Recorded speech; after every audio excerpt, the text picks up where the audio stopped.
Salvo. Seguimos en este segundo día de nuestra jornada, nuestra primer jornada organizada por la RNT.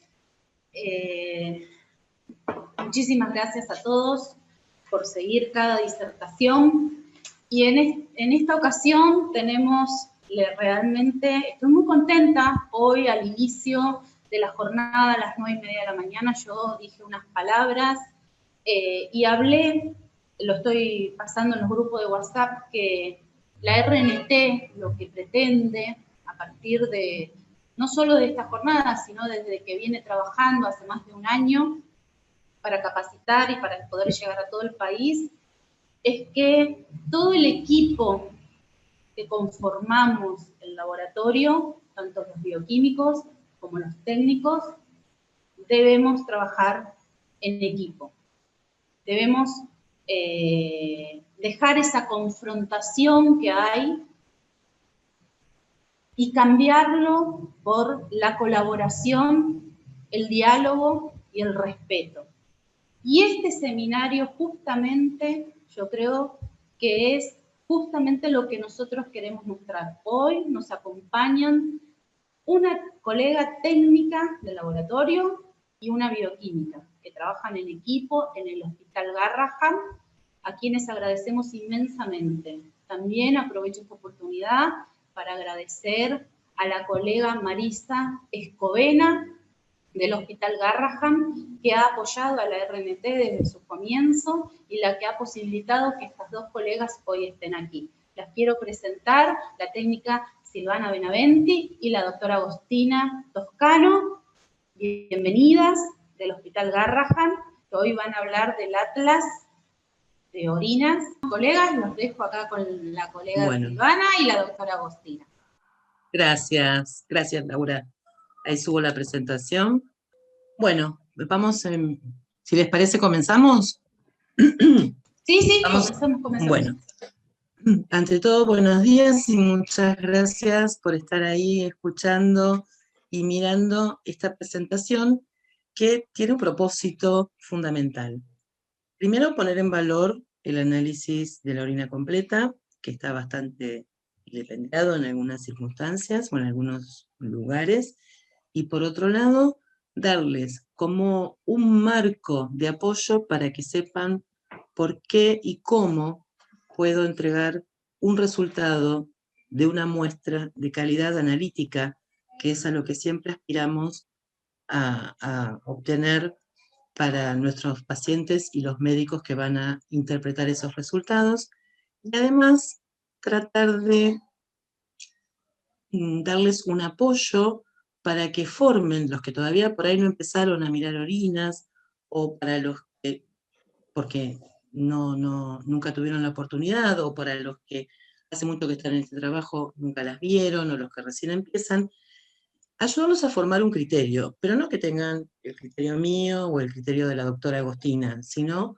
un criterio más bien personal y que sea de apoyo a los procesos que ustedes en sus laboratorios estén armando. Entonces, al principio vamos a ver toda una teoría, que no es aburrida para nada, digo yo, porque a mí me gusta, y después vamos a ver elementos característicos de los elementos, o sea, de las orinas de nuestros pacientes pediátricos. Elegimos un par de diapositivas por cada elemento, como para que tengan una idea, y después, cuando se sienten a mirar orinas, recuerden algunas cosas, porque yo sé que sentarse a mirar un sedimento de orina es un desafío único e irrepetible por cada muestra. Entonces, al formar un criterio, uno puede ver por qué están esos elementos o por qué no están los elementos que estoy esperando. Así que, arrancamos. En principio vamos a hablar un poco de esta calidad, la gestión por procesos y un poco de seguridad del paciente, que si bien yo sé que por ahí están un poco aburridos de escuchar de estas cosas, hacen al estudio de la orina completa. Y tener una visión integradora.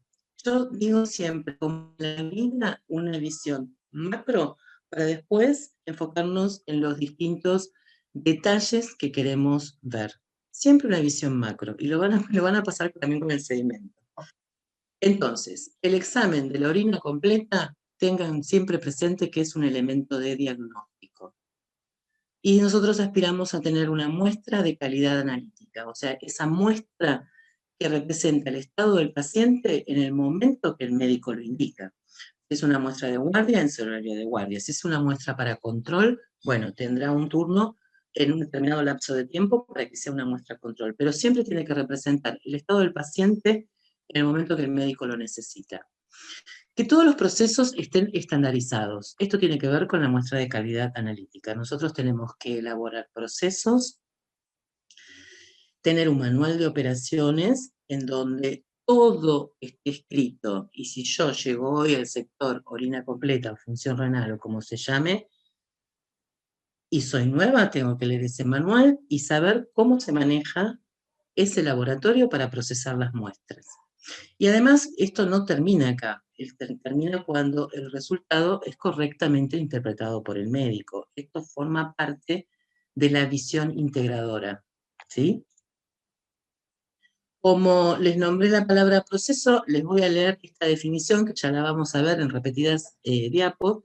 Entonces, proceso, conjunto de actividades planificadas que implican la participación de un número de personas determinado y de recursos materiales que están coordinados para conseguir un objetivo previamente identificado. Es muy importante tener estipulados procesos para cualquier determinación, pero en el caso de la orina completa, de mi parte, mucho más. Bien. ¿Qué es esto de la visión integradora? Tiene que ver cómo informamos a los demás cómo queremos nuestra muestra de orina completa, cómo capacitamos a todos los integrantes del proceso para que cada uno realice su función de manera satisfactoria. Y además tenemos que generar estos procesos desde una actitud proactiva, anteponernos a los riesgos. Sabemos que nos vamos a confundir con tal cosa, sabemos que tenemos que empezar a imaginar y pensar qué cosas nos pueden pasar que interfieran en la seguridad del paciente, ¿sí? O sea, cuando hablamos de seguridad del paciente, hablamos de ausencia del daño o el error que podemos provocar en el paciente, pero en este caso específicamente en la muestra, para que no haya un resultado confiable o para que demoremos el resultado y el diagnóstico médico. Recordemos siempre que la muestra de orina es un análisis de diagnóstico, ¿sí? ¿Cómo nos anteponemos a los riesgos que podemos tener? Identificar estos procesos, saber qué es lo que tenemos que hacer y empezar a escribir pasos, determinar esta secuencia de los pasos, ¿no? Y cómo interaccionan entre sí, garantizar métodos de seguimiento, o sea, cómo vamos corroborando que esto funciona, e implementar las acciones que determinan que este proceso llegue a un final exitoso. Promovemos la mejora continua, y esto por ahí ya lo vieron en muchas oportunidades, pero vamos a ver cómo lo relacionamos con la orina completa. Tenemos un problema. Entonces, ¿qué puede ser? Nos llega una no conformidad pensando que nos dice que hay mucha diversidad en el mismo paciente de resultados de orina o de resultados de sedimentos. Entonces nos ponemos a pensar qué es lo que puede llegar a pasar. Y vemos, evaluamos la situación, ¿no? Analizamos las causas. Son todos temas que si uno los desarrolla nos puede llevar mucho tiempo. Pero los fines concretos de la orina. Tenemos un operador que está castigado y lo mandaron al sector orinas. Otro operador que hace mucho tiempo que está y está aburrido. No estoy hablando de mi laboratorio, estoy haciendo algo así como imaginario. Un operador que hace mucho que está y está aburrido. Otro operador que viene de otro hospital y dijo que sabía hacer sedimentos de orina, entonces cayó en el sector de función renal. Entonces, establecemos metas para corregir esa no conformidad, que no sé si se los dije, no es una mala nota, sino es un aviso de atención. ¿Qué hacemos? Formulamos planes que podemos llegar a realizar para revertir esa no conformidad. Entonces, ejecutamos. ¿Qué quiere decir? Implementamos posibles soluciones. ¿Qué podemos implementar? Una capacitación homogénica para todo el sector de función renal, y si esto pasa durante las guardias, podemos extenderlo al personal de guardia, que de hecho ya nosotros lo hemos realizado. Asignamos funciones y responsabilidades. Entonces, capacitamos por un lado, pero por otro lado, por ahí podemos hacer un control de calidad interno dentro del sector función renal. Entonces, asignamos funciones y responsabilidades, quiere decir que va a haber una persona encargada de preparar una orina diaria para un control, un registro, un control de todos los operadores. O sea que todos los operadores van a procesar esa muestra de orina. Entonces, capacitamos primero con clases teóricas y prácticas y visuales para todo el mundo por igual, y después empezamos a hacer un control interno de los operadores que están trabajando en el sector función renal, ya les digo, extendido a la gente de guardia. A partir de ahí se registran los nuevos datos, pero ojo con los controles internos. Yo he visto controles internos en donde termina siendo una competencia o un ranking. El control interno tiene que ser algo hecho a conciencia, donde la persona que está encargada de este control interno, en vez de llenar una planilla y quede ahí, tiene que sentarse junto con los operadores y ver por qué este operador, en vez de ver un cilindro leucocitario, vio un cilindro epitelial. ¿Por qué vio una célula tubular en vez de ver una célula redonda? Entonces, este es un momento de recapacitación. Afianzar todo lo que capacitamos con anterioridad es el momento de afianzarlo, ¿sí? Entonces ahí evaluamos los resultados y verificamos estas causas de éxito o de fracaso, digamos, como algo terrible, pero en realidad son pasos que tenemos que seguir. Cuando todo esto pasa es que replanteamos nuevos objetivos, analizamos cómo resultó estadísticamente todo este proceso de capacitación y de control de calidad interno, se estandariza lo que funciona y se mejora lo que no funcionó. ¿Cómo se mejora? Volviendo a planificar. Esto tiene que estar incorporado al trabajo diario. Si bien todos los días lo vamos a planificar, ejecutar, comprobar y actuar, tenemos que tenerlo presente cuando se nos presenta un inconveniente. Entonces, esto se tiene que hacer en conjunto. No hay forma de que lo haga uno solo, hay que hacerlo en equipo, hay que trabajar para el equipo, por el equipo, para el paciente y por el paciente. ¿Sí? Bien, vuelvo al tema de los procesos y se los vuelvo a leer. Conjunto de actividades planificadas que implican la participación de un número de personas y recursos materiales coordinados para conseguir un objetivo previamente identificado. Ya dijimos que nuestro objetivo en función renal es entregar un resultado de calidad analítica de una muestra de calidad analítica. Un resultado obviamente confiable. El laboratorio tiene 3 grandes procesos. La etapa preanalítica, que no empieza cuando recibo la muestra, sino que empieza mucho antes, cuando el médico elabora la orden de la orina completa, la preparación del paciente, la recolección de la muestra y la conservación y traslado de la muestra al laboratorio que va a procesar esa orina. La etapa entonces empieza con la solicitud del médico y termina cuando la muestra llega al laboratorio efector. La etapa analítica, de la cual vamos a hablar un poquito porque es lo que hace también al sedimento, tiene que ver con la calibración de los procesos de medidas, el procesamiento de las muestras y la obtención del resultado. Y después la etapa postanalítica, la evaluación e interpretación del resultado por el laboratorio, la validación clínica, la producción del resultado y asegurarse, esto es fundamental, que el médico interprete correctamente ese resultado. Lo nuestro no termina con la firma del resultado, hay que ver qué pasa después. Bien. La etapa preanalítica, ustedes ya habrán escuchado oír que es la que está como más tendiente a los errores, ¿no? Dicen que el 75% de los errores de un laboratorio pertenecen a la etapa preanalítica. Esto es real. O sea, si bien son pocos los errores que se pueden dar en los laboratorios con este tema de la gestión de calidad, los procesos, los manuales de procedimientos, siempre la etapa preanalítica es la que se lleva los laureles cuando se trata de errores. ¿Y por qué pasa esto?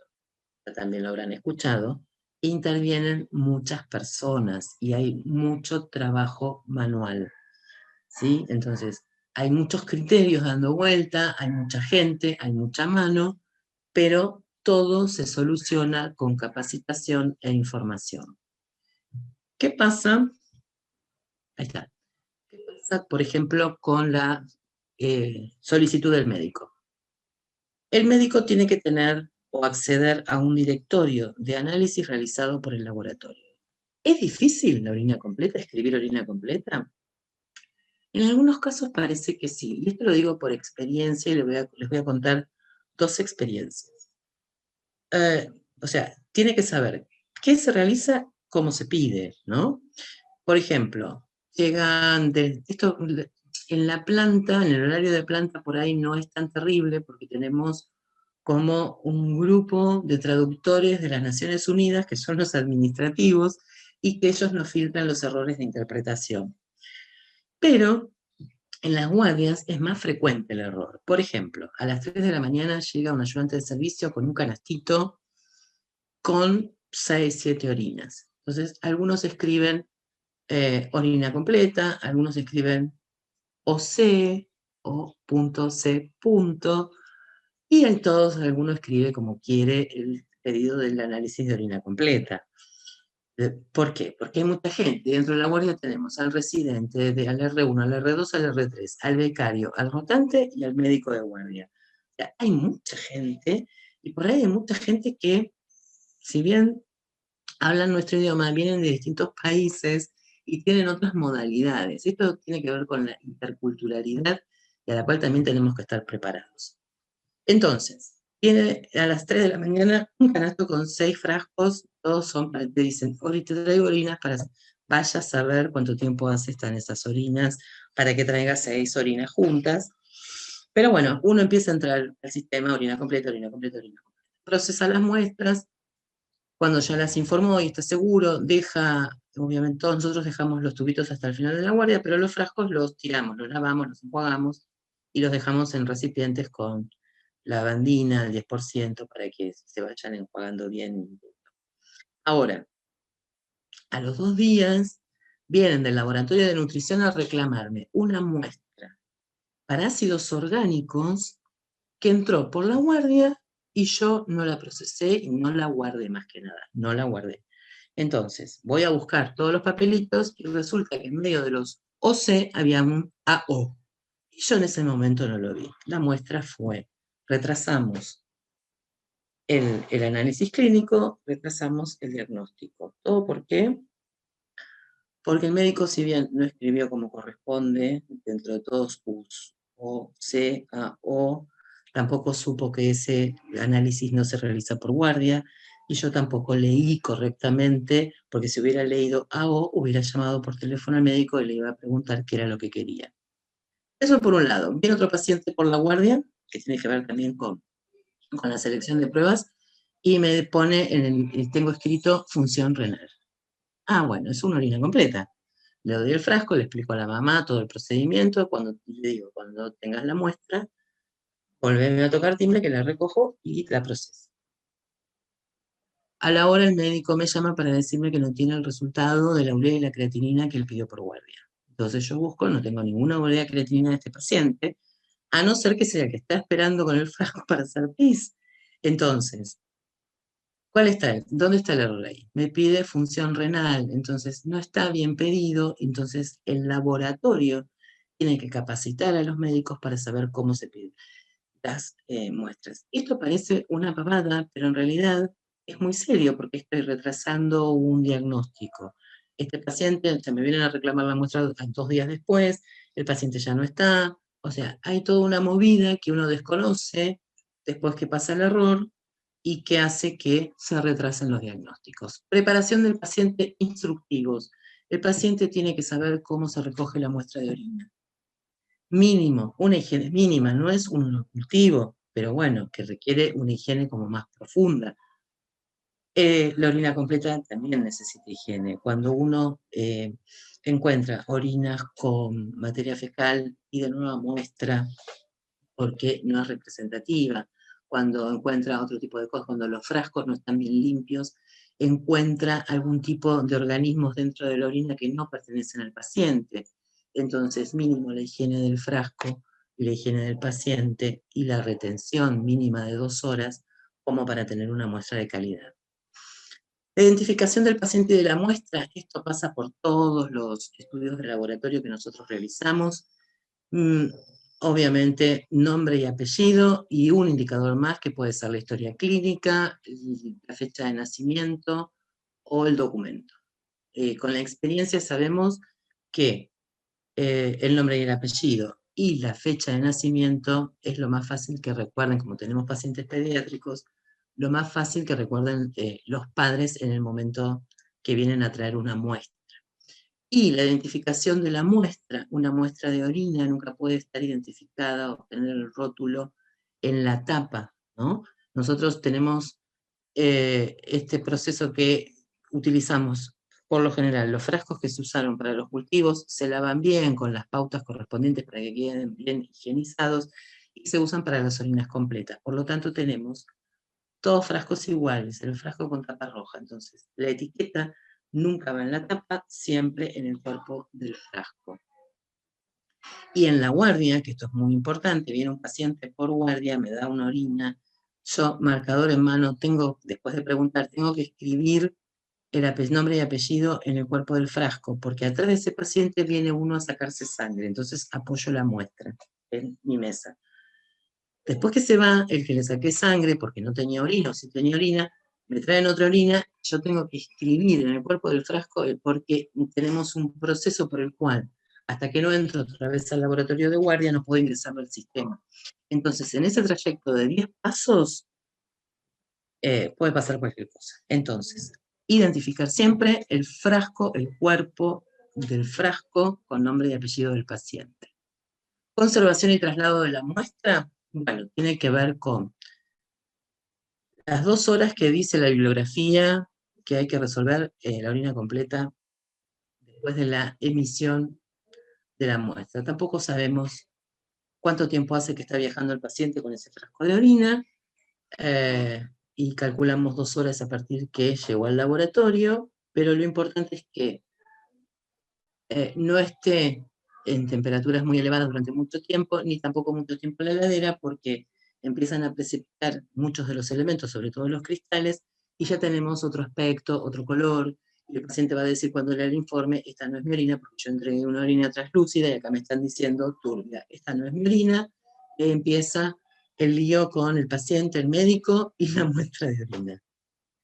Y el traslado, uno tiene que ir a retirar, sobre todo en la planta, tenemos un proceso por el cual las muestras de orina están recibidas en un lugar en especial y el técnico va a buscarlas, tiene que ir a buscarlas con una lista de trabajo.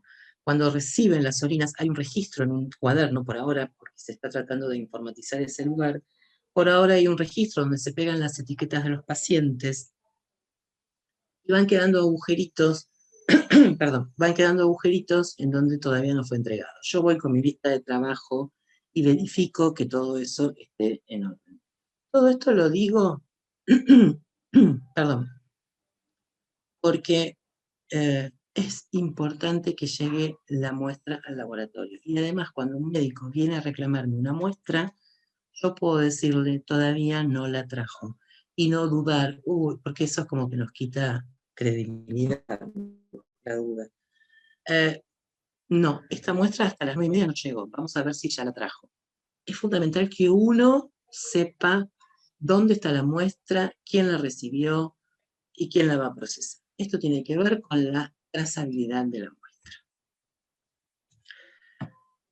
La etapa analítica tiene que ver con un montón de cuestiones, pero con lo que respecta a la orina, vamos a hablar de estandarización de valores al principio, toda la primera parte del proceso de laboratorio para resolver la orina. Primero, estandarizar el volumen de la muestra que se recibe. O sea, yo sé hasta cuánto le puedo pedir de mínimo a un paciente que me traiga. ¿Puedo recibir menos? Sí, puedo recibir menos. ¿Puedo hacer excepciones? Seguro que voy a hacer excepciones, sobre todo cuando la mamá me dice no puede hacer más pis. Entonces, ¿qué tengo que hacer yo con el informe? Después, aclararle al médico que me entregó 1 mililitro de orina. Me entregó 2 mililitros de orina, sabiendo que habitualmente recibimos como mínimo 10 mililitros. La homogeneización de la muestra. Importante la homogeneización, no es un batido de la muestra, sino es una homogeneización. Saber cuántas veces. Si estoy apurada, van a ser las mismas 20 veces que si estoy tranquila. O sea, no depende de mis circunstancias, sino que depende del proceso de la orina. Los tubos que se utilizan y el volumen de carga. Bueno, ¿qué tubo voy a usar? ¿Qué tipo de tubo cónico voy a usar? ¿Lo uso con tapa, sin tapa? ¿Lo uso milimetrado, no milimetrado? Bueno, depende de la estandarización de cada laboratorio. La conservación y control y lectura de las tiras reactivas. La conservación, fundamental que las tiras estén a una temperatura determinada, alejadas de la luz, el calor. El calor, que conserven esas almohadillas que las preservan de la humedad. Las tiras tienen que estar controladas, o sea, hay controles externos que hacen que yo pueda tener un rango, que yo pueda verificar el rango de medición de las tiras que estoy usando. Y tiene que estar registrado. O sea, este frasco, ¿quién lo abrió? Fulano. Ya sé que lo abrió fulano y lo controló ayer. O sea que seguimos perfectamente con este frasco. Este frasco está sin identificar, no sé quién lo abrió, no sé si estuvo abierto, no sé qué le pasó, no lo puedo usar. O sea, uso los frascos que están debidamente identificados y controlados. La lectura de las tiras también es fundamental. Muchas veces tenemos, en algunos lugares hay lectores automatizados, que en realidad es lo ideal, que deben estar controlados también. Pero cuando uno mira la tira a ojo, tiene que ver el tiempo, ¿no? Está estandarizado por el fabricante el tiempo de lectura de la tira y eso yo lo tengo que respetar, ¿sí? Porque se me pasa de color o todavía no tomó el color que tiene que tomar. Y los insertos. La lectura de los insertos es fundamental. Es letra chica, recién hablábamos de la visión que tenemos a cierta edad.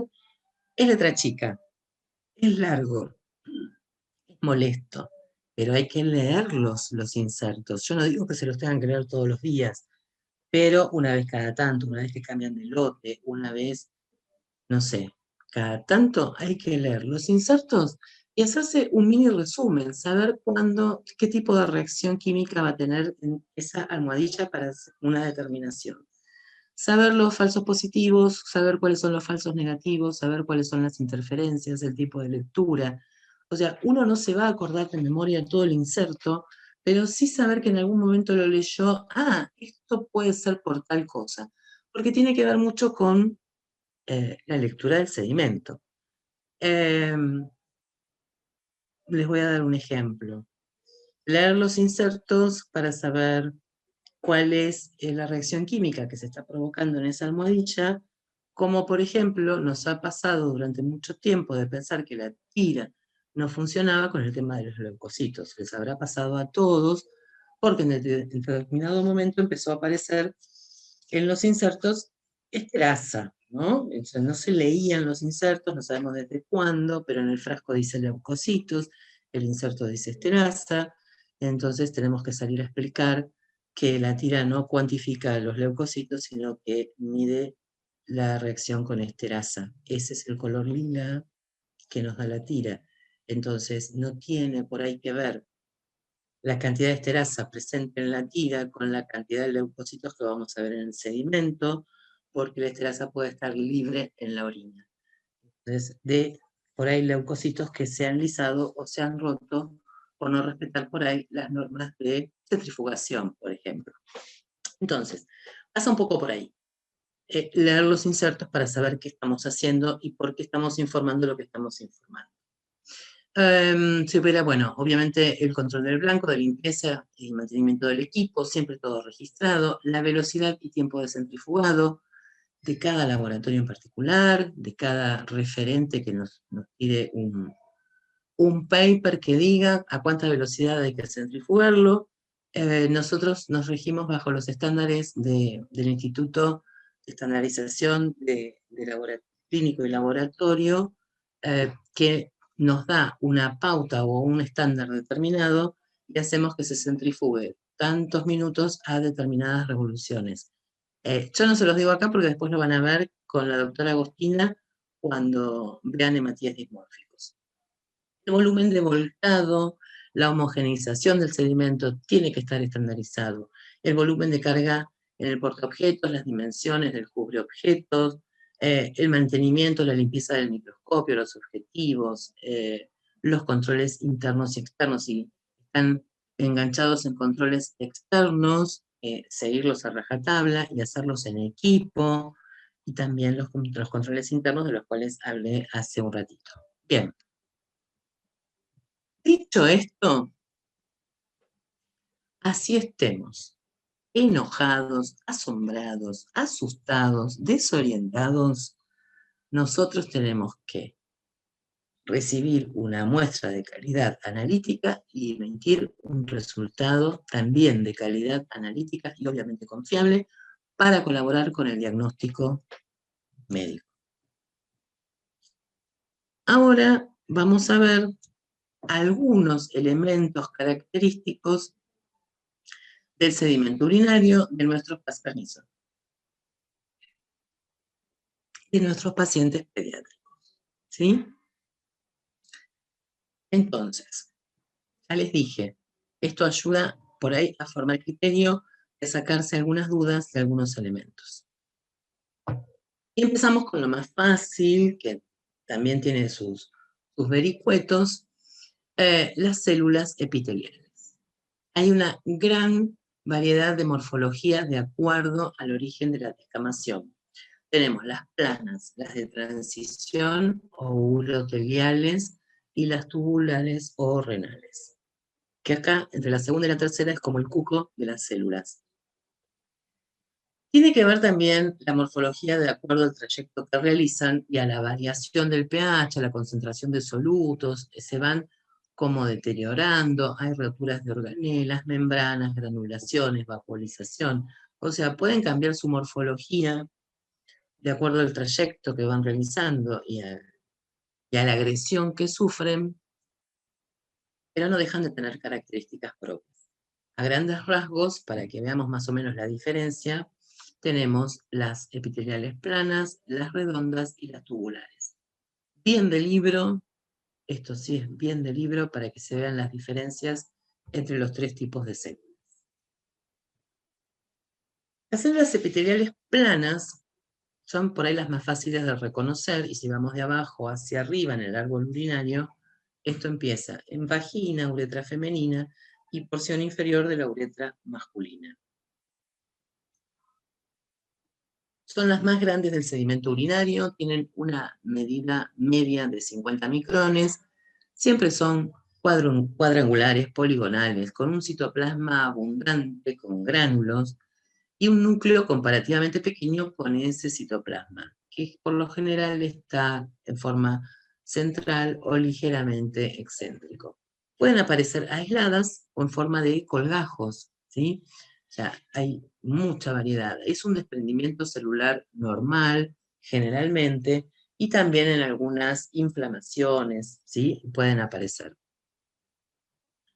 Acá tenemos una que en algunos casos vamos a ver muestras de sedimentos en campo claro, que son los menos, con alguna gotita de colorante como para poder resaltar los elementos de la célula, y a veces, o muchas veces, contraste de fase, porque tenemos un microscopio que girando el rotor ya tenemos, y cambiando el objetivo, ahí nomás ya tenemos listo el contraste de fase, con lo cual, como el nombre lo dice, hay un mayor contraste de los distintos elementos de la célula y nosotros podemos identificarlos mejor. Es fascinante, yo no sé si tienen el hábito, pero para mí es mucho más constructivo mirar en contraste de fase que en campo claro. Igualmente uno tiene que hacer la visión primero en campo claro, ya sabemos, primero en 10, después en 40, informar los 10 campos y todo eso. Pero bueno, algunas tienen colorante, algunos contraste de fase. Esta es la célula típica plana. Acá tenemos en contraste de fase un colgajo, que decimos nosotros, de células planas.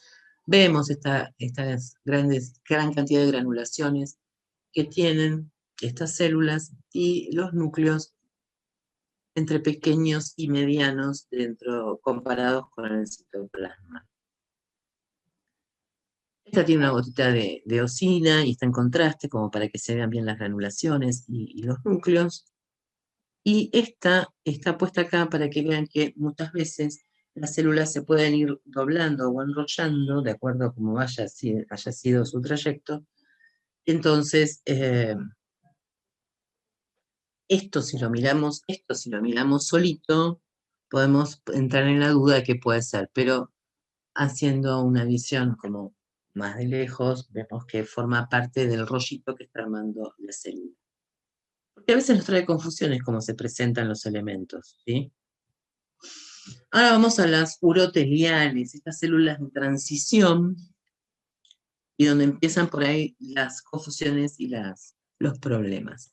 Estas derivan del uroepitelio que recurre en el tracto urinario desde la porción superior de la uretra masculina, vejiga y uréteres. Y acá termina, ¿sí? Entonces, estas células tienen que ver con el epitelio de estos órganos y no tienen que ver con lo renal. Y lo aclaro porque muchas veces pensamos que al ver una célula redonda tenemos una patología renal y no siempre es así. La célula redonda puede estar presente en una patología renal porque bajó por arrastre, pero no sola significa patología renal, ¿sí? Tiene que ver más con cateterismos, funciones vesicales y obviamente patologías relacionadas con vejiga y uréteres. Acá tenemos dos tipos de células, las células de las capas profundas, que son las caudadas, las que tienen la colita, y de las capas más superficiales, las que no tienen colita y son más redondas. Entre unas y otras hay como una transición, no son caudadas y redondas. Todo proceso tiene una transición, entonces habría que ser un poco más amplios cuando uno se pone a mirar estas orinas y diga, no, no tiene la colita, no tiene estas características. ¿Y qué es? Bueno, vamos a ver de todas. Cuando miramos el sedimento, uno tiene que hacer una visión macro y después enfocarse en los detalles. Uno va a tener que, por ejemplo, tratar de entender este proceso de transición que puede haber entre una célula y otra.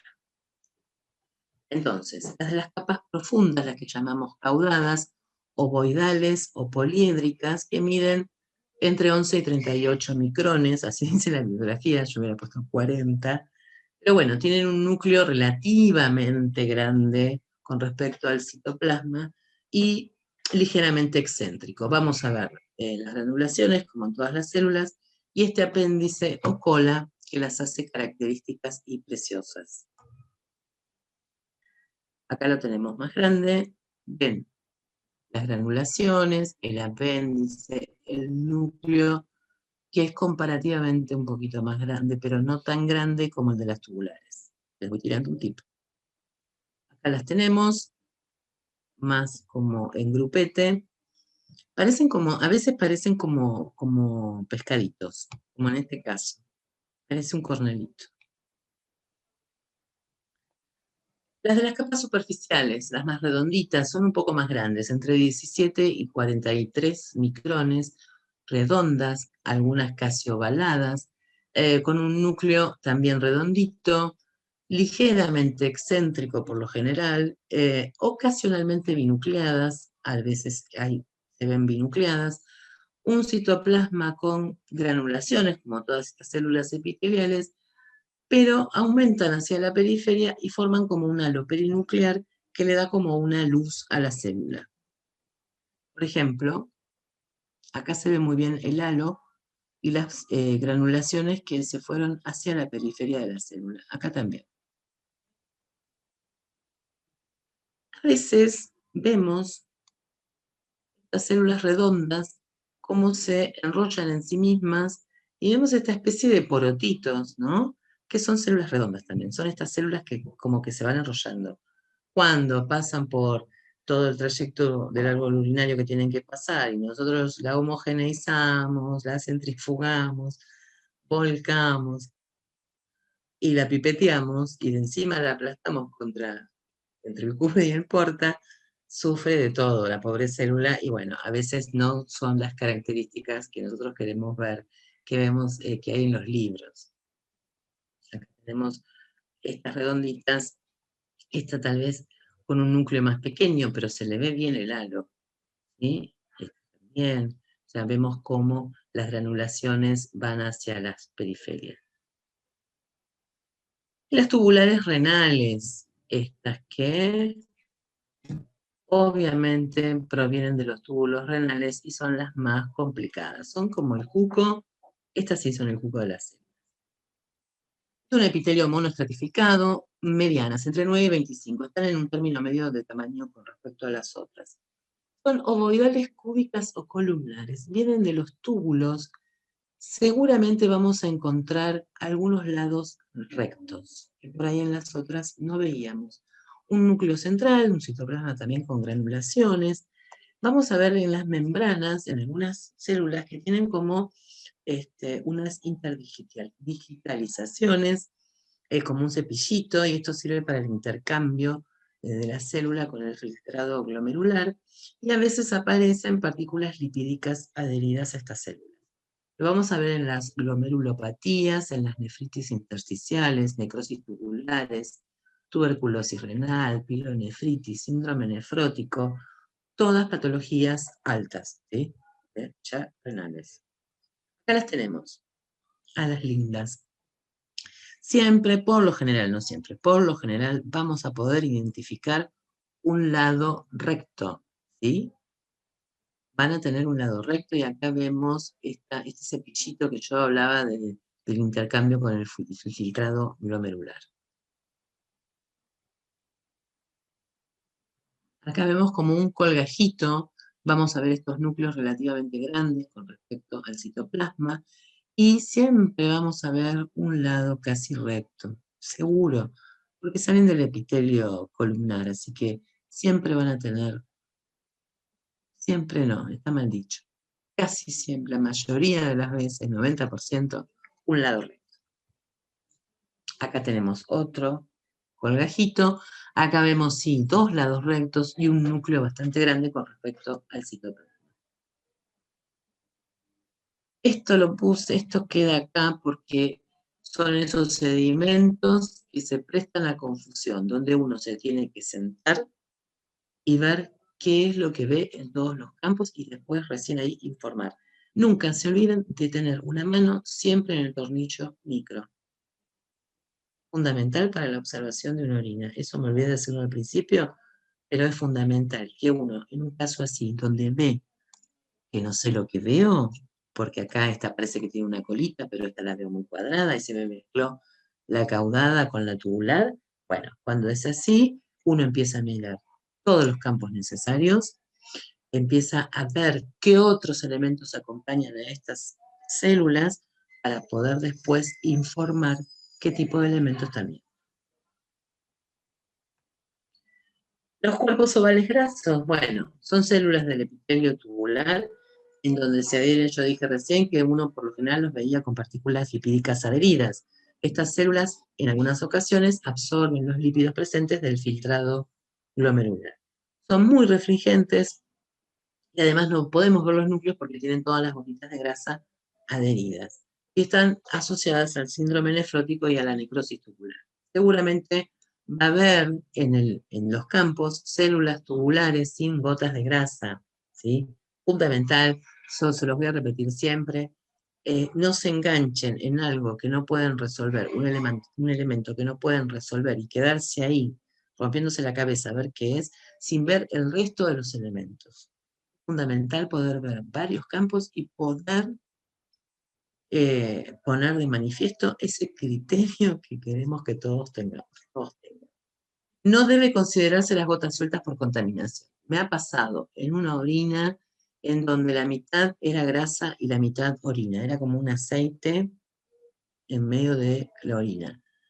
Cuando no entendí muy bien qué era lo que pasaba, tuve acceso a hablar con la madre porque estaba esperando el resultado y ella me dijo que la nena estaba constipada y que le había dado de tomar vaselina, que en realidad yo no sé cuál es el metabolismo de la vaselina, pero que no sé si se elimina por orina, pero sí había usado en forma tópica esa vaselina también. Entonces, cuando la nena hace pis, arrastra todo ese contenido oleoso y queda en el frasco de orina, con lo cual eso es contaminación.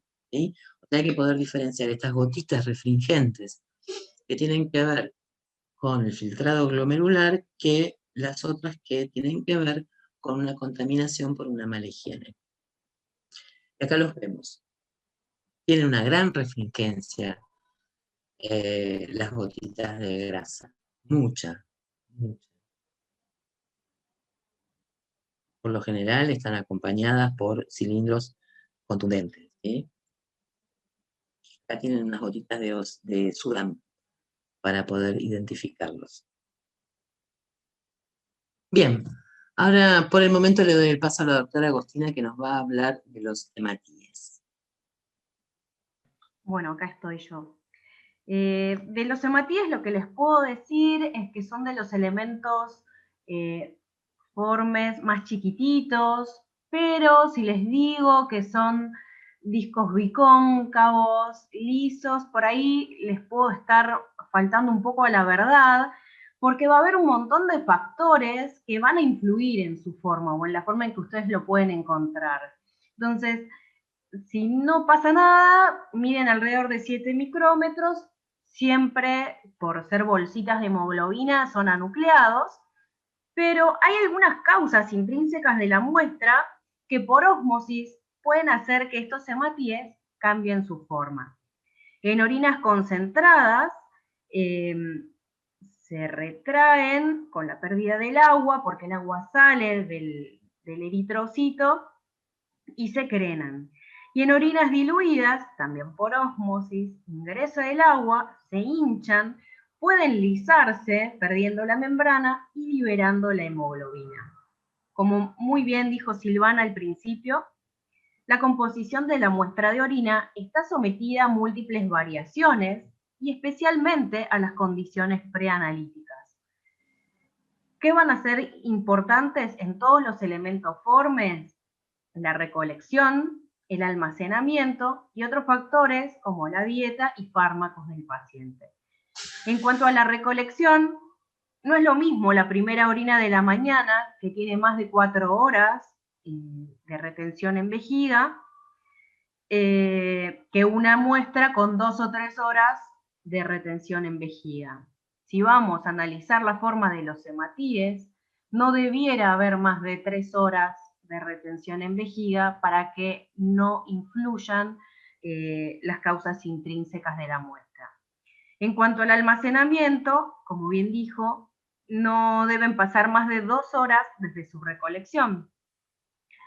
También el tema de la refrigeración, para guardarlas, las orinas refrigeradas pueden influir no solo en la forma de los elementos, sino también inhibirnos reacciones enzimáticas de la tira. Por ejemplo, la glucosa es muy sensible a la temperatura. Con una muestra de calidad analítica y bien conservada e informada y visualizada en tiempo y forma, cualquier sedimento urinario para nosotros tiene la importancia de una biopsia líquida renal.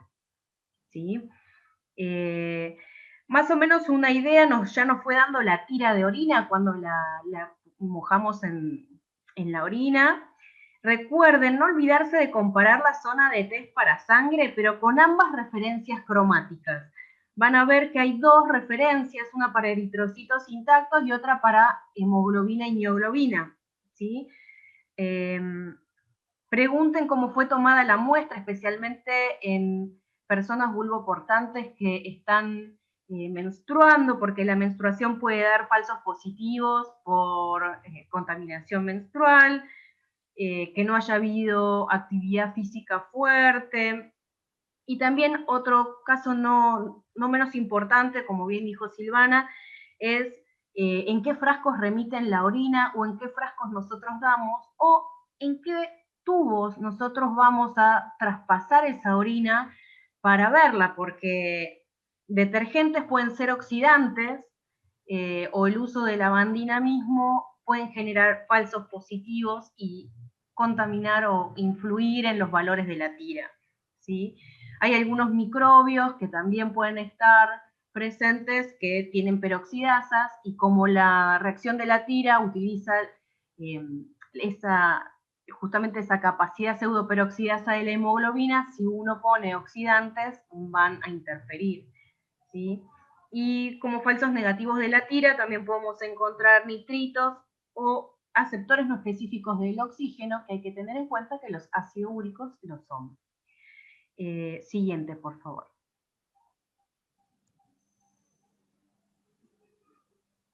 No me pasa. ¿No te pasa? A ver, sí, No. a ver, Elga, disculpen colegas, un segundito. Si podemos arreglar. Sí, el mouse, Silvi, funciona. Sí. El mouse funciona perfecto, es amarillo, me encanta. Es amarillito. Sí. Así que, no sé, a ver.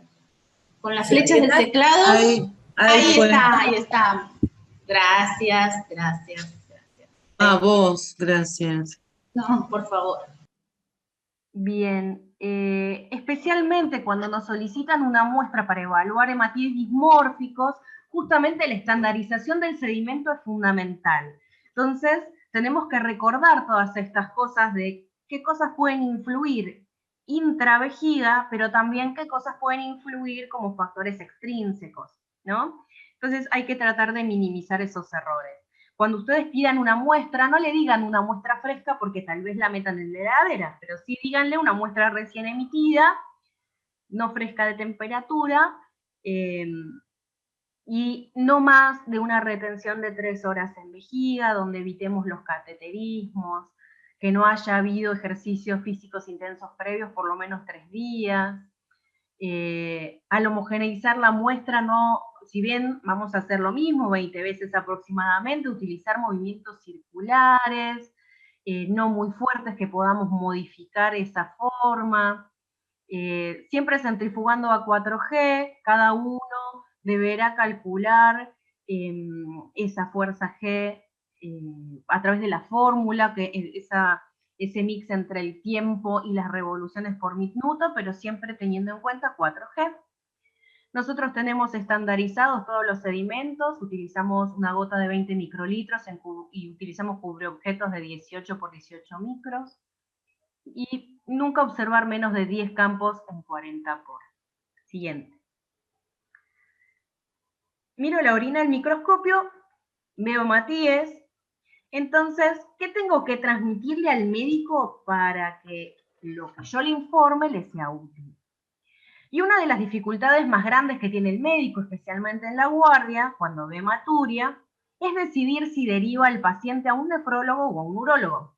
Entonces, para ello es necesario saber el origen de la hematuria.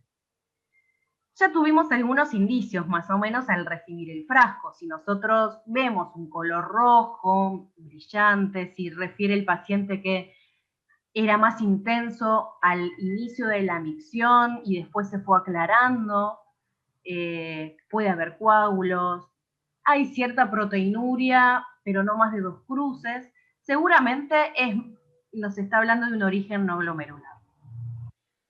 En cambio, si el color es oscuro, pardo, medio chocolatado por la metahemoglobina, fue parejo durante toda la micción, no le duele, no tiene coágulos y tiene proteinuria elevada, más de 500 miligramos día, y ahí ya nos está indicando probablemente un origen glomerular.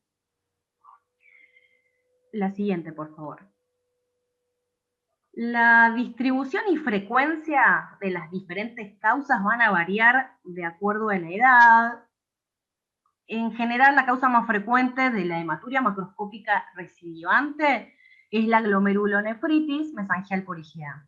Pero las causas más habituales en pediatría son las extraglomerulares, la glomerulonefritis post-estreptocóxica y el síndrome urémico hemolítico. En cambio, en los adultos son más las glomerulares, las infecciosas y las metabólicas, ya sean, en general, lo que más hay es la hipercalciuria e hiperuricosuria, ¿no? La hipercalciuria idiopática gana el podio en adultos. La siguiente. Ahora vamos a ir viendo un poquitito las formas del hematíes, seguramente Silvana, que tiene el mouse, y les va a ir mostrando lo que yo les estoy diciendo, las cosas importantes. Primero vamos a intentar ver los hematíes eumórficos o isomórficos. Van a ver que en la definición tengan cuidado porque los grenados también pueden ser isomórficos o normales, ¿sí? Se ve un tamaño uniforme, vean el contenido de hemoglobina, que se ve como sombrita, se ve el aspecto bicóncavo, se los ve circulares, pueden mostrar variación de la pigmentación de la hemoglobina. Recuerden que la orina es un ultrafiltrado del plasma, entonces si el paciente tiene determinadas patologías, los hematíes que veamos en orina también van a ser acordes, ¿no? Esto nos orienta a la presencia de este tipo de hematuria, como ese sedimento que ven ahí, el origen extraglomerular. Siguiente. Y acá vemos una panzada de dismórficos en esa foto hermosa que sacó Silvana. Se los ve deformados, ven que el tamaño es variable, no es solamente las 7 micras, tienen un perímetro irregular, como es el ultrafiltrado del plasma, en ese pasaje hasta la orina y a través del riñón, se fueron encontrando con impedimentos físicos y químicos, como ya los vimos, y cambian algunas cosas de la membrana. Entonces, al pasar por la nefrona, ahí este tipo de morfología nos orienta a ese origen glomerular. ¿Podemos encontrarlos en orinas normales? Sí, pero en muy baja proporción. Ya vamos a ver cómo lo informamos nosotros y qué criterios tenemos. Pero eso es por la centrifugación y esas características de la orina, ¿no? Recuerden que orinas más bien ácidas conservan un poco mejor la forma del hematí, en cambio orinas alcalinas, que también puede verse por la dieta, se van a deformar un poco más. La siguiente. Acá nos pareció interesante mostrarles las conclusiones de un trabajo que es de Nagahama y colaboradores, es de 2005, pero es muy actual todavía. Ellos dividen esas dismorfias que encuentran en los sedimentos urinarios de pacientes con enfermedades glomerulares y hacen una clasificación de esos glóbulos rojos que se encuentran. Ellos los dividen en 3, pero lo importante es que no hay mucha diferencia entre los 2 primeros grupos con el último. En los 2 primeros grupos, como bien muestra Silvana, en el de arriba van a ver células en anillo, descoloreados, el citoplasma, y que tienen algunas vesículas membranosas. Las de abajo son las famosas células en dona o con orejitas de Mickey. Tienen una pérdida moderada de citoplasma, se ve bien esa doble membrana, algunos son como dianocitos, pero esos 2 grupos tienen protuberancias o vesículas membranosas y por lo tanto, si bien ellos los denominaron células G1, son los que nosotros conocemos con acantocitos. No tiene nada que ver con la forma de acantocitos que vemos en un frótil de sangre periférica. Para nosotros en orina el acantocito son hematíes con vesículas en la membrana.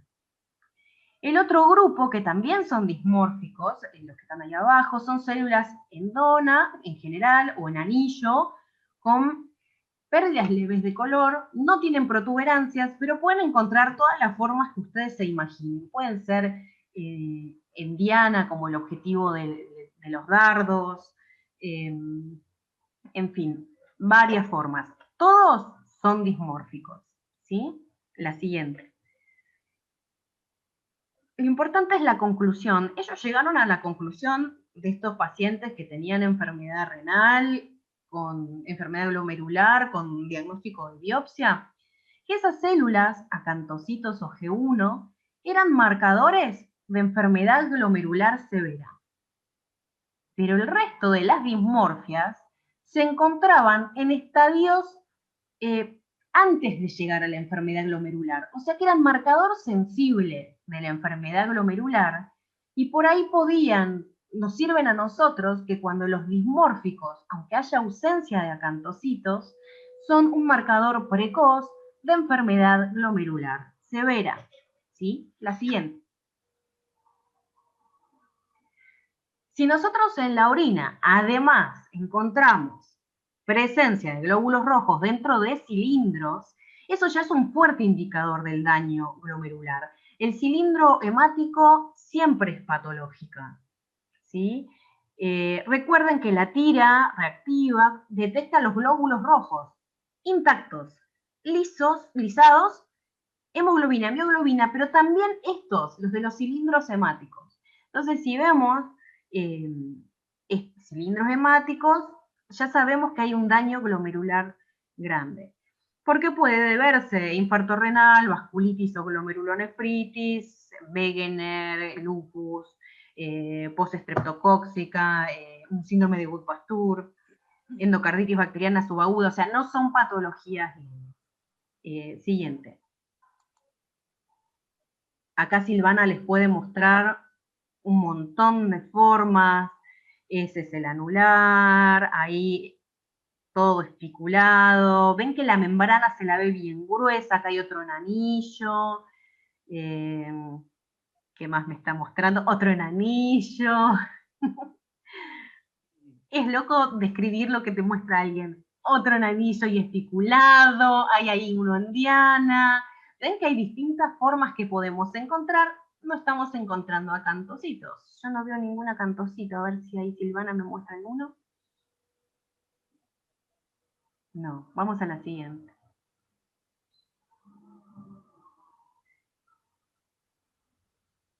¿Pasaste a la siguiente? A ver.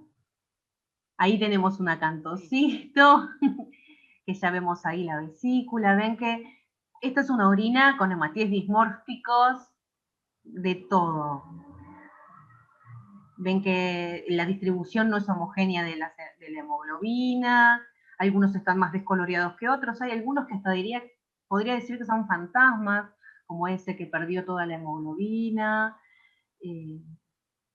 A ver, otros en anillo. A ver la siguiente. Estos. Acá, estos se pueden confundir con algunos espiculados, pero fíjense que esa membrana se la ve bien doble, con algunas vesículas, no importa que la vesícula vaya para adentro, son bien dismórficos. ¿Sí? La siguiente. Bueno, esa tiene todas las patologías juntas, tiene una vesícula, tiene la hemoglobina totalmente, ahí también, estos son bien acantocitos, una acantocituria bastante importante. Miren lo que son ese tamaño de vesículas. Al pasar por la nefrona lo hizo bolsa. Ahí hay otro también. Bien. Pasamos, si quieren, ese es un Nikkei medio post-Chernobyl, pero es un Nikkei. O sea, no hace falta que tenga una orejita o dos. Antes decían, bueno, pero tiene una orejita, tiene dos orejitas. No, acá bien que pueden tener muchas vesículas. Bien, pasamos a la siguiente. Esos ella los había señalado. Sé que son los más feitos, los que no le gustaron mucho. Bien. Estas fotos que fueron tomadas son en microscopio contraste de fases. A nosotros nos ayuda mucho más al micrometrear real. También en microscopía óptica se pueden ver, no hace falta tener este tipo de microscopio. Recuerden que tiene que haber máxima intensidad de luz, el diafragma totalmente abierto y un condensador bajo, más que nada para no quedarse cieguitos porque la luz es muy intensa. ¿Cómo informamos nosotros los resultados? Si nos solicitan la evaluación de hematíes dismórficos, informamos los eritrocitos totales como número por campo de 40, eritrocitos dismórficos totales en porcentaje, informamos el porcentaje de acantocitos de esos y describimos las formas observadas de los dismórficos, ¿sí? La proporción de hematíes dismórficos compatibles con hematuria glomerular respecto de los totales por campo debe ser mayor al 80% de hematíes dismórficos y o un 5% de acantocitos sobre el total de hematíes. Si hay cilindros hemáticos, aún más, eso refuerza el diagnóstico de hematuria glomerular. Recuerden, por todas estas cosas preanalíticas e intrínsecas de la orina, que la ausencia de eritrocitos dismórficos no va a descartar la enfermedad glomerular. O sea, tengámoslo en cuenta, verifiquemos si en la tira figuran hemoglobina libre o mioglobina libre. Si el médico solicita el informe de porcentaje de eritrocitos dismórficos observado, tenemos que identificarlos y contarlos diferencialmente, los normales de los otros. Si nos mandan una orina completa y nosotros vemos dismorfias, por más que la muestra, si consideramos que está fresca y bien tomada, porque la vemos porque está límpida, porque no tiene, no está contaminada con flujo y demás, si vemos que hay hematíes dismórficos, nosotros informamos que se observan algunos hematíes dismórficos y sus formas que observamos. No lo informamos con porcentaje porque no fue una orina tomada especialmente con 2 o 3 horas de retención en vejiga. Suponemos que es una orina de primera de la mañana. Pero le damos una idea al médico para que no se le pierda esa patología, más que nada porque nosotros trabajamos con pacientitos pediátricos. La siguiente. Ahora vamos a hablar un poquito de leucocitos. Tengan en cuenta lo mismo que dijimos de todas las condiciones analíticas o preanalíticas. Son células sanguíneas redondeadas, son entre 8 y 15 micrones, un poquito más grande que los hematíes que vimos recién. Predominan los granulocitos. Eso a nosotros nos ayuda un montón porque hay un PAD dentro de la tira de orinas que es la esterasa leucocitaria. Entonces, si ya en la tira tenemos algunas cruces, nos van a dar una idea de lo que podemos llegar a encontrar en el sedimento. ¿Por qué podemos encontrar leucocitos en la orina? Ya sea por un traumatismo glomerular o capilar, o por reacción inflamatoria. Esa reacción inflamatoria puede deberse por procesos bacterianos como infecciones o procesos no bacterianos, como glomerulonefritis, lupus nefritis, tumores. Ya se lo verá el médico que lo recibe. La tira de leucos, tengamos en cuenta que puede haber falsos positivos con algunas drogas como el imipenem, el meropenem, ácido clavulánico, la furosemida que se usa mucho. Si la orina es coloreada, ya sea por hemoglobina o bilirrubina, nitrofurantoína, eso también genera un color y por ahí si es mucho color, no logramos compensarlo con el pad blanco de compensación de color y nos puede dar falso positivo, pero también nos puede dar falso positivo en la contaminación por flujo vaginal, con mucho mucus, que tenga tricomonas, aunque no haya reacción inflamatoria, las tricomonas pueden darnos positivo, las balanitis, eso puede generar. Ahora, ¿en qué podemos llegar a ver leucocitos y no ver que la tira tiene positivo? Sí, porque hay falsos negativos cuando la orina tiene proteínas muy altas o glucosa muy alta, puede influir de manera negativa en el PAD y darnos falsos negativos, o si la orina es muy diluida, diluye los reactivos del PAD y nos da un falso negativo. Los oxalatos y algunos antibióticos también puede dar falso negativo. Entonces es importante las dos, tanto el físico-químico como lo que observamos nosotros en la orina. Si es de origen infeccioso, recuerden que nos va a dar nos puede llegar a dar la tira también nitritos positivos. Ahí hay bacterias que se pueden... Sí, no, estaba bien. La siguiente. Ven que se ven ahí algunos microorganismos, podemos ver que tienen un movimiento muchas veces en la orina, esos gérmenes. Pueden darnos positivos solamente los gram negativos, ¿no? Nos van a dar una idea de que la infección urinaria puede ser por Escherichia coli, Klebsiella, Proteus, Providencia, Enterobacter, Citrobacter, pero que nos den nitritos negativos no quiere decir que no sea una infección, puede ser que la infección sea a gram positivos, ¿sí? Cuando les discuta el médico algo, ustedes tienen eso para decirles. Fíjense lo que es esa bruta reacción inflamatoria, ahí se ven bien los núcleos, hasta podría decir que ahí se han comido algunos microorganismos. La siguiente.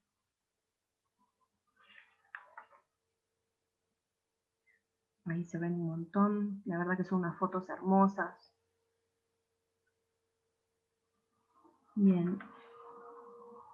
Puede pasar de que tengamos nitritos altos y no veamos reacción inflamatoria, pero eso también hay que preguntar el tipo de dieta del paciente.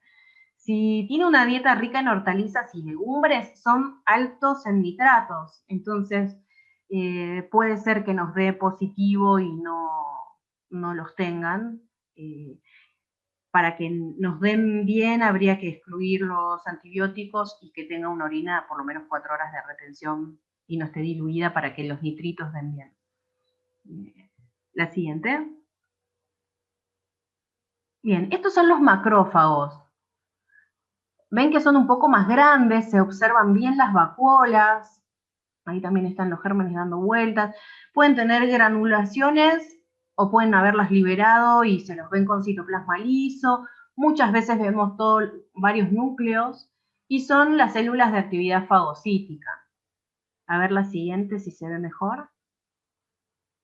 Ven que ahí se estuvieron comiendo algunas cosas, ven varios núcleos. Estos tienen granulaciones. A ver la siguiente. Acá los ven. Ay, qué genia Marisa. Ahí ven bien las vacuolas, ven los microorganismos, ven las granulaciones. Bien. Con respecto a la piuria o el informe de piocitos, hay una tendencia que es de no informarlos, porque realmente si ustedes buscan distintas definiciones de lo que son piocitos, van a ver que hay distintas definiciones. Desde que yo empecé a aprender sedimentos me han dicho que un leucocito roto es un piocito, porque es un soldadito que perdió la batalla. Algunos dicen que es cuando se juntan, otros cuando... O sea, es muy subjetivo el informe de piocitos. Entonces se supone que están empezando a dejar de informarlos, lo importante es la cantidad de leucocitos que nosotros informemos. Pero la realidad es que todavía, por lo menos en nuestro hospital, el médico, si uno no se los informa, como que se encuentra perdido. Entonces, como todavía no hemos llegado a ninguna conclusión, por el momento lo seguimos informando. Pero bueno, está en discusión y es lo que un próximo paso, ponernos de acuerdo con el resto de los médicos. Ahora sigue Silvana y les va a hablar un poquito de cilindros.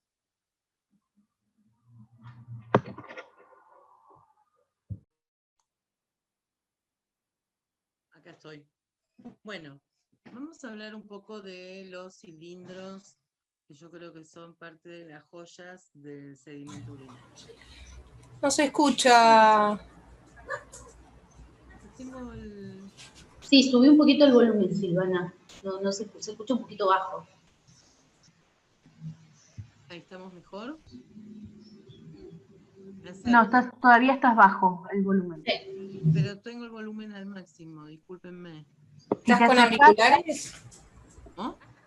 ¿Estás con auriculares? No. Acércate un poquito a la compu por ahí. Exacto. Bueno, ahí hablo un poco más alto. Ahí sí. Ahí está. Perfecto. decía que los cilindros para mí son parte de las joyas del sedimento urinario, por la belleza intrínseca que tienen, no por lo que significan. A ver, ¿qué son? Son estructuras que se forman a la luz de los túbulos distales y colectores, ¿sí? Y están formados por la proteína de Tamm-Horsfall. Esta proteína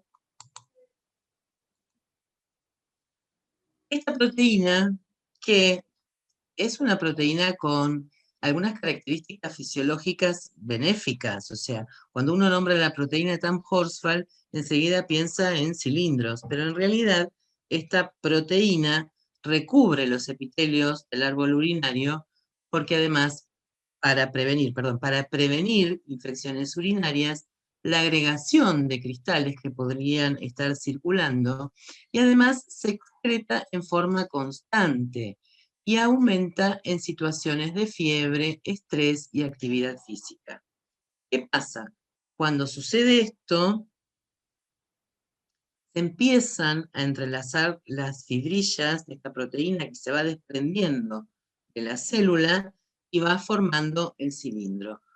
Además de la fiebre y la situación de estrés, aumenta con el éxtasis urinario, o sea, aumenta cuando este caudal es más lento, cuando aumenta la acidez intratubular y cuando aumenta la concentración de calcio y de sodio. Vamos a estos primeros, los cilindros hialinos que parecen y son en realidad comparativamente como los más inofensivos. Tienen solo la proteína de Tamm-Horsfall. No tienen agregados, no tienen inclusiones, están desprovistos de todo.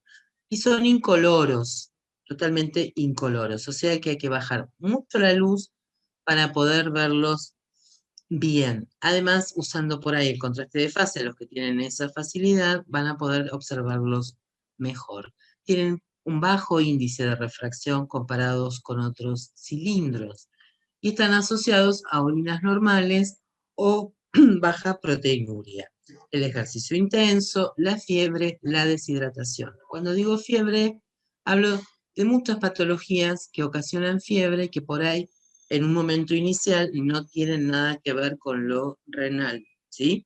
Pero bueno, esta fiebre por distintas circunstancias hace que se vayan formando estos cilindros hialinos. Sí acompañan a todas las glomerulopatías, también acompañan, pero que haya cilindros hialinos no significa que haya una enfermedad renal. Y acá lo tenemos, acá tienen con una gotita de colorante para verlo, porque sí, son difíciles de observar. Vemos estos bordes que son casi rectos y como puntas redondeadas. Acá tenemos otro ya en contraste de fase, para verlo un poco mejor. Vean que casi sigue siendo incoloro. Dice, a este lo podemos ver medio enrulado, ¿no? Debe haber tenido un trayecto más complicado, pero es un cilindro hialino. Seguimos con los epiteliales. Están cubiertos por células tubulares. Los cilindros epiteliales están cubiertos por células tubulares. A veces puede ser difícil de distinguir de los cilindros leucocitarios. ¿Qué pasa? Cuando yo digo hay que ver el todo, es porque hay que mirar el todo para darse cuenta de lo que estamos mirando. O sea, primero, yo digo que son epiteliales, seguramente voy a encontrar células tubulares sueltas en el sedimento, ¿sí? Entonces, esas células a lo largo del recorrido se adhirieron a ese cilindro. Pero voy a encontrarlas. Por ahí, esa es una de las formas que uno en principio puede utilizar para poder diferenciar un cilindro leucocitario de un cilindro epitelial. Además del núcleo, de la forma. Pero bueno, no todo lo que llega al microscopio está en óptimas condiciones. Ya hemos hablado de este trayecto medio convulsionado que tiene que hacer la orina y todos sus elementos, además de someterlos, que los sometemos nosotros con todas las sacudidas que le pegamos y la homogenización y la centrifugación y todo lo demás. Están presentes en todas las lesiones tubulares, por toxicidad, por metales pesados, por fármacos, por infecciones virales y obviamente en todas las glomerulopatías. Estamos hablando obviamente de glomérulo, una infección alta. Acá están más o menos todos, si bien aparecen las células tubulares a lo largo de todos los túbulos, bueno, se originan por lo general en los distales. Y acá lo vemos.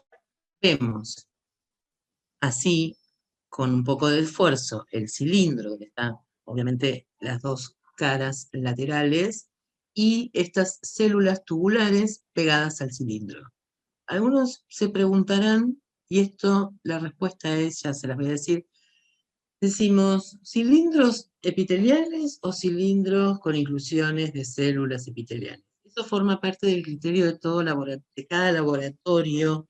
Entonces, cuando decimos cilindros hemáticos o con inclusiones hemáticas, depende del criterio del laboratorio. Cuando yo empecé al laboratorio de orinas, estaba esta duda, ¿era sin, con inclusiones, o ya son así? Depende exclusivamente del criterio de cada laboratorio, que es lo que ustedes tienen que colaborar con esa formación. Acá tenemos otro en contraste de fase, pero esta es una orina con bilirrubina. Van a ver que todos los elementos están teñidos y vamos a ver estas células, ¿sí?, con su bordecito casi recto en algunas de las aristas, que forman parte de las células tubulares. Pasamos a los cilindros granulosos. Una superficie cubierta de gránulos, o sea que varían en tamaño y color. Tienen generalmente por cada cilindro una forma regular, los contornos bien definidos, los bordes redondeados como los cilindros hialinos en general, y hay como dos teorías de la formación de estos cilindros. Por un lado, los lisosomas de las citoplasmas de las células tubulares, que obviamente, como un metabolismo normal, se van destruyendo. Y por otro lado, la degradación de todo, de células, de hematíes, de leucocitos, de lípidos, de proteínas en proporciones variadas. El tema es que estos gránulos cubren la superficie de los cilindros y ya marcan un grado de deterioro de los elementos que están sobre el cilindro. Hay también como una disputa en granulosos finos, granulosos gruesos, y en realidad nuestro criterio es granuloso, porque nunca quedó claro si era granuloso fino porque el gránulo era chiquito o porque el cilindro era angosto, y granuloso grueso porque el gránulo era más grande y el cilindro por ahí más ancho. Al no quedar nunca claro, y en ninguna bibliografía que hemos leído, para nosotros son granulosos, porque lo que determina en realidad el cilindro granuloso es el grado de deterioro de los elementos que van circulando por el arco urinario. Entonces, en este caso, vienen desde la parte alta del riñón. Por eso pasan a ser para nosotros granulosos. Obviamente lo vemos en necrosis, por ejemplo, necrosis tubular, el síndrome nefrótico, todas las glomerulonefritis que podamos encontrar. Y acá lo tenemos. Tenemos algunos, como este, que pueden ser así como contorneados, pero cubiertos de gránulos. No podemos identificar ningún elemento, pero sí podemos decir que son gránulos, ¿no? Porque va a haber otros que no vamos a identificar elementos y ya los vamos a definir. O sea, cubiertos totalmente por gránulos, ningún elemento que uno pueda decir, estoy viendo esto. Acá también, acá hay infinidad de cilindros granulosos. Estos estaban cerca del borde y entraban al sedimento como una manito, o sea, era como un racimo de cilindros granulosos. Tiene una gotita de colorante, siempre cuando uno pone colorante se expone a que se destruyan los elementos, pero cuando uno lo hace rapidito se ve sin problema. todos cilindros granulosos. Algún elemento se puede ver, no podemos definir si es del cilindro o está pegado en forma posterior, que se van adhiriendo cuando uno manipula la muestra de orina. Pero bueno, en su gran mayoría son todos cilindros granulosos. ¿Qué pasa con los leucocitarios? Hay una inflamación o infección dentro de la nefrona. Y estos son importantes, ¿por qué? Porque distingue la infección alta, que es la pielonefritis, de las infecciones urinarias bajas. Si nosotros tenemos orinas con solo leucocitos, seguramente estamos tratando de ver una infección, será una infección baja. Ahora, si tenemos cilindros con leucocitos, esta va a ser una pielonefritis. Es un elemento de gran ayuda para el médico poder distinguirle un cilindro leucocitario de leucocitos en general. Están generalmente formados por los neutrófilos, que son con núcleos multilobulados, y esta sería la forma del núcleo de poder diferenciarlos por ahí con las células epiteliales tubulares. Pero yo creo, siempre digo, que la mayor ayuda para poder diferenciar, porque a veces cuesta un poco, son los bordes de estas células tubulares que siempre vamos a encontrar, o mejor dicho, en el 90% de los casos, un borde recto al menos, ¿sí? Y acá los tenemos. Ven que ya son como más redondeados, se identifican bien los leucocitos, están muy bien identificados. Vamos a encontrar, obviamente, como siempre, leucocitos sueltos en la orina, ¿sí? No siempre, cuando uno ve, en este caso, cilindros, y siempre va a haber algún elemento suelto que ayude a la comprensión de la morfología del cilindro. Acá también, este es como más compacto.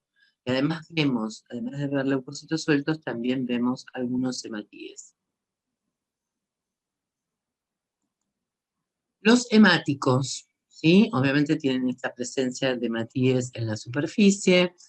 Este camino que hace el leucocito y hace, que hace el hematí y hace el cilindro, hace que a veces, y el éstasis, hace que a veces se vayan deteriorando como para que uno pueda observarlos con la mayor claridad que uno pretendería ver. Lo importante es que tenemos que tener en cuenta que vienen por un daño directamente del glomérulo y en la estructura capilar de la nefrona, que está filtrando estos hematíes. Se lo ve obviamente en las glomerulonefritis, la nefritis hemorrágica aguda, la necrosis vascular de la mácula densa, son como las tres patologías que son características de cilindros hemáticos. Este, por ejemplo, se lució para la foto y tiene los elementos, la mayoría de los eritrocitos bien conservados. Siempre vamos a ver estos bordes planos y las puntas redondeadas, característico de todos los cilindros. Acá hay gran cantidad de hematíes, gran cantidad, casi ya ni se pueden diferenciar, ¿sí? Por la gran cantidad de hematíes que vemos. Posiblemente se esté transformando en otro tipo de cilindro. No, esto es importante siempre recordar que es una muestra, como diríamos, es una muestra viva que se fue, o sea, no la muestra, pero todo este proceso tiene como una evolución, entonces no siempre uno ve los hematíes perfectos o los elementos que se adhieren a los cilindros en forma de libro. Entonces, uno acá que se imagina que están en un periodo de transición, se están deteriorando. Cuando ya los vemos de un color más oscuro y prácticamente no podemos diferenciar las membranas, empezamos a pensar que esto puede ser un cilindro hemático, de hemoglobina, un cilindro de hemoglobina. Ya se están deteriorando todas las membranas de estos hematíes y va quedando la hemoglobina. Los grasos, los cilindros grasos contienen en la matriz células tubulares, como ya habíamos visto. ¿Qué son los cuerpos ovales grasos? Obviamente estas células tubulares cubiertos con gotas de grasa. Entonces cuando los cilindros van empezando a cubrirse con estas células epiteliales llenas de grasa, decimos que son los cilindros grasos. Están directamente relacionados con el síndrome nefrótico y también, para poder distinguirlos, con una gotita de sudam vamos a poder verlos. Y con contraste de fase vamos a ver la gran refrigencia que tienen estos cilindros. Entonces acá vemos por ahí cilindros libres y cilindros cubiertos con los cuerpos ovales grasos.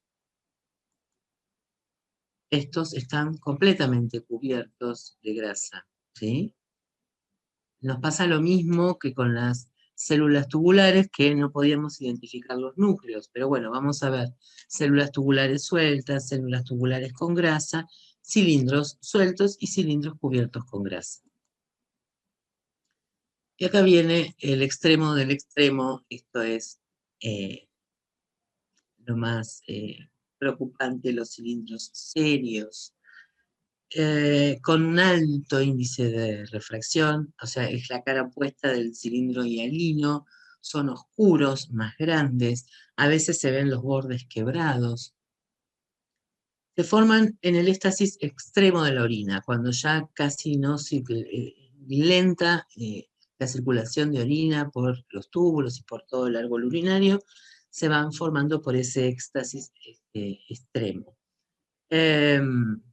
Algunas bibliografías nos dicen que son cilindros granulosos, ¿sí? Que ya vienen por deterioro de todos sus elementos y por sobre todas las cosas de las células tubulares, ¿no? Permanecen en los túbulos por periodos muy prolongados. Esos gránulos van adquiriendo esta contextura o textura cerosa que se ve mucho mejor, es cierto, en un contraste de fase que en un campo claro. Por ejemplo, esta es una muestra completamente cubierta de matíes y acá vemos un cilindro serio, ¿no? Lo vemos ancho, lo vemos contorneado y lo vemos como que ya se empieza a romper, los bordes se van rasgando porque está hace mucho tiempo circulando y porque viene desde muy arriba.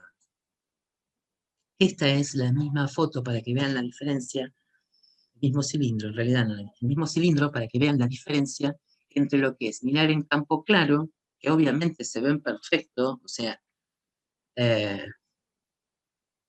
vemos la misma forma, pero vemos como una textura distinta, ¿sí? En el contraste de fase. Es el mismo cilindro visto en campo claro y contraste de fase. Acá vemos más, vemos cómo tienen estos bordes donde hay algunas rasgaduras y vemos donde también se están pegando algunos elementos, además de ser serio y ya con el deterioro final se le siguen adhiriendo partículas. Bien, ahora le paso el micrófono a Agostina. Bien, ahora voy a hablar rapidito de cristales porque veo que estamos medio jugadas con el tiempo.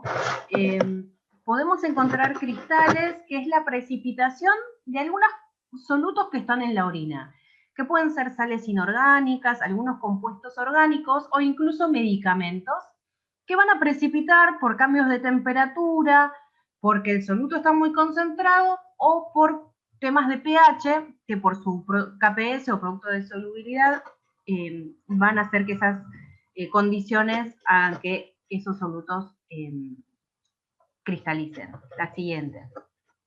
Los cristales se pueden interpretar de varias maneras, pero por la naturaleza química, los únicos que indican patología son cistina, leucina, tirosina, algunos medicamentos y los de colesterol, ¿sí? Hay algunos cristales que por su naturaleza cristalina, la forma en que los vamos a ver, porque pueden presentarse de distintas formas, de acuerdo que se presentan de una forma, me están hablando de un contexto patológico que si se presentan de otra no lo serían. La mayoría de los cristales no tienen significancia clínica. Vamos a ver que de acuerdo a su fase cristalina que es la forma externa en la que se presentan. Por ejemplo, el oxalato de calcio monohidratado tiene una forma y el dihidratado tiene otra. Si mientras más cantidad de cristales vemos, más nos van a hablar del riesgo litogénico de un paciente, que eso puede ir entre 2 a 5 veces mayor en pacientes de alto riesgo. La siguiente. Hay varias maneras de hablar de los cristales y de su actividad litiásica. Hay como 5 aspectos, ¿no? Una puede ser la talla de los cristales, el tamaño y el número, que nos van a hablar de la actividad litiásica. La tasa de maclación, que es la formación de rosetas, como que el cristal sigue creciendo en distintos planos y en distintos ejes, pero siempre unidos. La otra es la tasa de agregación, como 2 o más cristales unidos pueden indicar una injuria en ese epitelio renal a medida que crecen. Y si nosotros recibimos muestras seriadas de esa orina y seguimos viendo cristaluria, esa frecuencia también nos puede indicar del riesgo litogénico. La siguiente. No vamos a encontrar, justamente porque los solutos tienen ese KPS, no vamos a encontrar cualquier cristal en cualquier orina. Eso nos ayuda también para poder identificarlos. En las orinas ácidas, la siguiente, nosotros vamos a poder encontrar oxalatos de calcio, también vamos a poder encontrar uratos amorfos o ácido úrico. Recuerden, acá tenemos los oxalatos de calcio, son los que podemos encontrar en más diversidad de pH. Los vamos a encontrar en orinas ácidas, pero recordemos que en ligeramente alcalinas también los podemos encontrar. Y van a presentarse en 2 formas distintas de acuerdo al grado de hidratación de ese soluto y de la concentración de calcio y oxalato. O sea, podemos encontrarlos como oxalato de calcio dihidratado, que son como 2 pirámides pegadas, o la forma de sobrecito, o como oxalato de calcio monohidratado. Vamos a las imágenes que va a ser más fácil. Acá, por ejemplo, este es un oxalato de calcio dihidratado, que son las 2 pirámides. En el de arriba se ve más mejor cómo están las 2 pirámides pegadas, pero si lo vemos en un plano, que es el que se suele ver como el de abajo a la derecha, es lo que nosotros decimos que es un sobrecito, ¿sí? Es importante que miren el centro de las 2 pirámides. Ven que acá como que no se cierra en el mismo lugar. Vemos como que es un sobrecito de verdad. Se solapa una puntita con la otra. Eso justamente es por el tipo de plano que lo vemos, pero nos puede ayudar mucho cuando veamos algunos fosfatos que también no están tan rectangulares, se los ve más cuadraditos y vamos a diferenciarlos justamente por ese puntito, esa punta donde vemos ambos cristales. El siguiente. Fíjense esta forma. Es el mismo oxalato de calcio, nada más que creció de una manera distinta esas 2 pirámides. Se lo ve bien cuadradito, pero básicamente es la misma forma de sobrecito. Esto lo podemos ver en diabéticos o algunas enfermedades hepáticas o enfermedad renal crónica. Esta es la otra forma del oxalato de calcio. Este es el oxalato de calcio monohidratado. Es la forma de pesita. Esto se da más que nada en la ingesta con polietilenglicol, porque en el hígado se metaboliza ácido oxálico, y como esto es oxalato dependiente, se forma esta forma. Más que nada son las hiperoxalurias primarias las que lo dan. Siguiente. Ahí vemos la convivencia de ambas formas. Se ve que la hiperoxaluria es muy grande y vemos algún debris de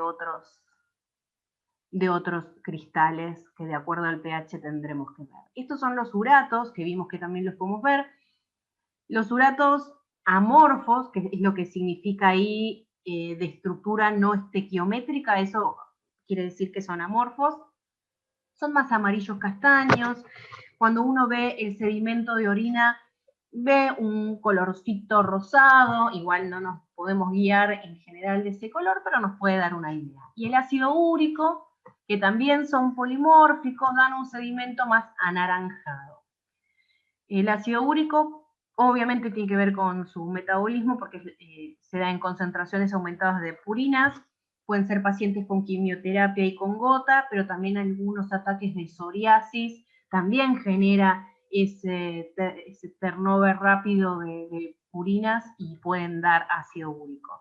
Acá vemos una mezcla de uratos amorfos y de unos hermosos ácidos úricos, son un poco más transparentes. Esto es una macla. ¿Vieron cuando yo les hablé de la tasa de maclación, que es la formación de rosetas? Esto es una macla o roseta. Es el crecimiento de varios cristales unidos, pero a lo largo de diferentes planos o ejes.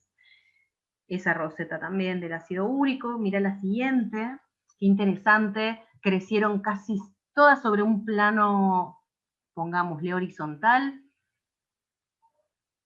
Eso es va a influir también el estasis urinario, hay varias cosas. Acá también tenemos una macla y tenemos los uratos amorfos en el fondo.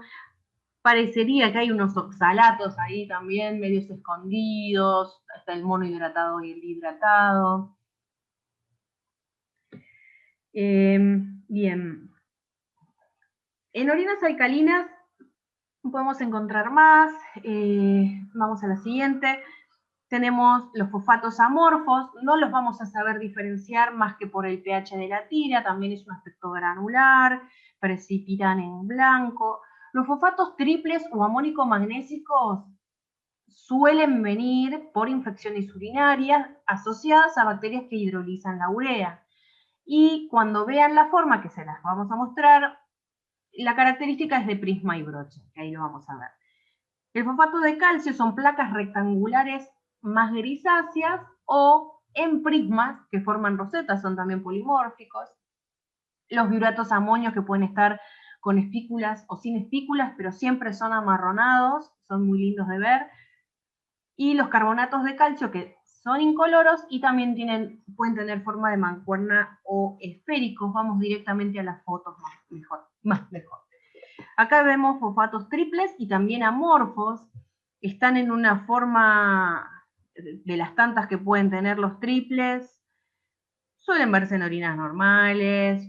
Esta es la típica de ataúd, que se pueden encontrar pueden formar cálculos urinarios también. Miren este qué lindo cómo se empezó a formar esa macla. Podemos verlo en cistitis crónica, agrandamiento benigno de próstata o mucha retención de orina en la vejiga. Esta es la forma de broche que les decíamos del fosfato triple, muchas veces asociado a la infección. Bien, me voy a apurar un poco más. Acá tenemos los fosfatos de calcio. La siguiente, estos son los prismas que decíamos de las maclas. Fíjense que tiene un extremo agudo, es como un tip. Tiene una parte más gordita y termina en una punta. Y estos pueden generar cálculos también. La siguiente, estos son los biuratos de amonio. Esta forma así, con la espícula, son las que antes se denominaban estramonio. Son por una producción exagerada de amonio por los gérmenes uriolíticos y tienen alto riesgo litogénico, pero en general no suelen presentarse más que nada en orinas por ahí avejentadas. Puede influir la dieta. Esto es un biurato, pero sin espículas, y este tiene menor poder litogénico que el anterior. Puede estar secundario a acidosis metabólica. Ahora pasamos a los de trastornos hepáticos, rapidito. Estos son cristales de bilirrubina, que obviamente tienen colorcito. Son como agujas, tengamos en cuenta, ustedes recuerdan qué clase de bilirrubina es la que podemos encontrar en orina, es la conjugada. Y bueno, estos son orinas ácidas con pacientes con bilirrubina. La siguiente, esta también es la leucina, no confundir con ningún quiste de nada, no es un biurato, fíjense que son como círculos concéntricos y con radiaciones. Pueden encontrársela con cristales de tirosina en enfermedad hepática. Estos son los anteriores, los de leucina, son los de la enfermedad de la orina con olor a jarabe de arce. o síndrome de mala absorción de metionina y algunas enfermedades hepáticas graves. Ahora sí, la siguiente. Los cristales de tirosina también son agujas que pueden formar rosetas, son generalmente por tirosinosis o el síndrome ese de malabsorción de metionina que les dijimos. No confundir, por favor, con los cristales de colorantes radiográficos, que también son como agujas, el IPAC o radiografín, pero nos vamos a dar cuenta porque la densidad es altísima. Estos son cristales de colesterol, difíciles de ver. Acá Silvana tuvo mucha suerte porque se ven un montón, son medios tornasolados, se suelen ver los lípidos como flotando en el sedimento en forma de gota, son en síndromes nefróticos porque hay lipiduria, indican nefritis. Y ahora sí, Silvana. Perdón, con esto termino, sé que estamos cortos de tiempo, y lo hago súper rápido. Vemos muchas levaduras, estas estructuras ovaladas o esféricas, dependiendo del tipo de levadura. La más común es la cándida, y sabemos que hay casi como 80 variedades de cándida, entonces por eso muchas veces no las vemos tan de libro. Pequeñas, refringentes, y aparecen cuando forman hileras tabicadas las hifas, y cuando empiezan a agrandar esas hifas, a aumentar el número, le decimos que son micelios. Nosotros las tenemos presentes en orinas de pacientes diabéticos e inmunocomprometidos en general, pero en adultos sabemos que se presentan muy frecuentemente en las vaginitis, en las mujeres, porque además vemos, acompañando estas levaduras, células planas, bacterias y leucocitos. Cuando hay dudas con respecto a esto, que confundirnos con un hematí, tiramos una gotita de eosina, los hematíes se van a colorear y las levaduras muy raramente. Acá las vemos en un principio, estas con una pequeña gemación. Acá empieza a formarse, o sea, se está formando de una hifa, ya pasa a ser, quiere ser como un micelio, ¿sí? Y acá vemos un micelio espectacular, rodeado también de hematíes. ¿Qué más podemos ver y qué nos puede llevar a confundir con las levaduras? Las esporas de hongos ambientales, ¿sí? La alternaria es muy frecuente cuando no están bien lavados los frascos, porque también empiezan a hacer gemaciones e hifas. Entonces, siempre cuando uno ve un acúmulo de levaduras o de hifas o micelios, fijarse que no haya una alternaria dando vueltas por ahí. En las orinas de los chicos, bueno, vemos talco, fécula, materia fecal, rayas, huevos de parásito, fibras que tienen que ver un poco con los pañales y todo eso. Recuerden que el talco son estos cristalitos enteros y la fécula tiene como un agujerito central. Creo que ya con esto terminamos. Gracias por escucharnos hasta acá. Muchas gracias a todos.